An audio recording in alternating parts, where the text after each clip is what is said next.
Principal, Madame la députée de Taillon.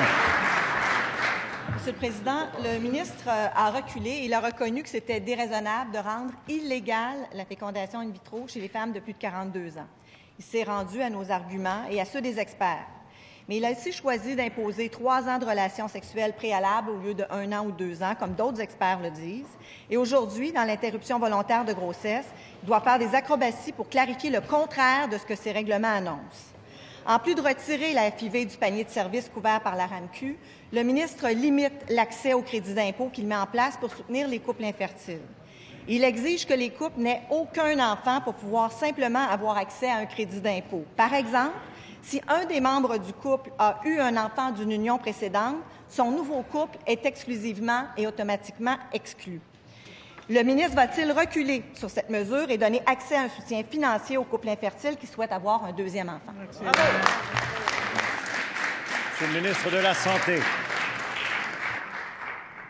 Monsieur le Président, je vois qu'il y a une parenté entre le Parti québécois et ceux qui écrivent des articles en première page du Devoir pour ce qui est de l'imprécision des informations.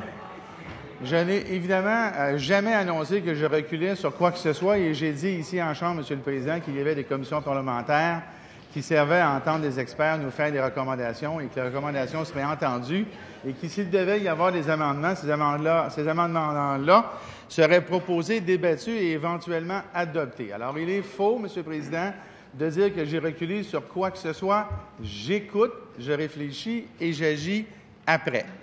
Ceci dit, Monsieur le Président, la députée de Taillon revient encore aujourd'hui sur les délais d'attente avant d'avoir accès à la procédure lorsqu'il y a une démonstration qu'il n'y a pas de problèmes médicaux. Encore hier, la députée de Taillon n'a pas entendu le Centre de procréation médicalement assistée, qui a la plus grande histoire au Québec, presque 30 ans, McGill, qui est venu nous expliquer que c'était nécessaire d'avoir cette balise-là, Monsieur le Président. Et encore aujourd'hui, dans son intervention, elle en fait fi.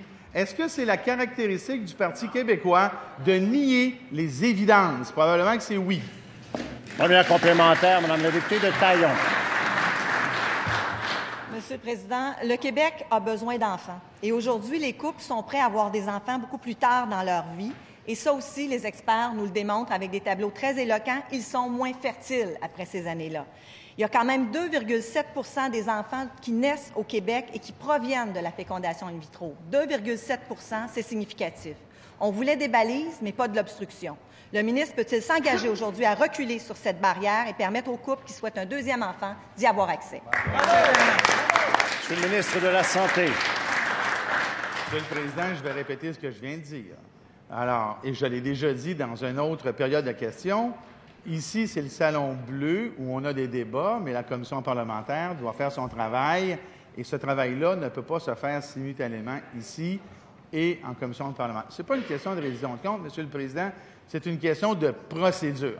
Je le sais que les procédures, c'est un terme qui est difficile à comprendre pour certaines organisations politiques, Monsieur le Président, mais il n'en reste pas moins que, d'ailleurs, il y a quelques instants, Monsieur le Président, un député faisait référence à de l'outrage au tribunal. Ça, c'est une question de respect de procédure.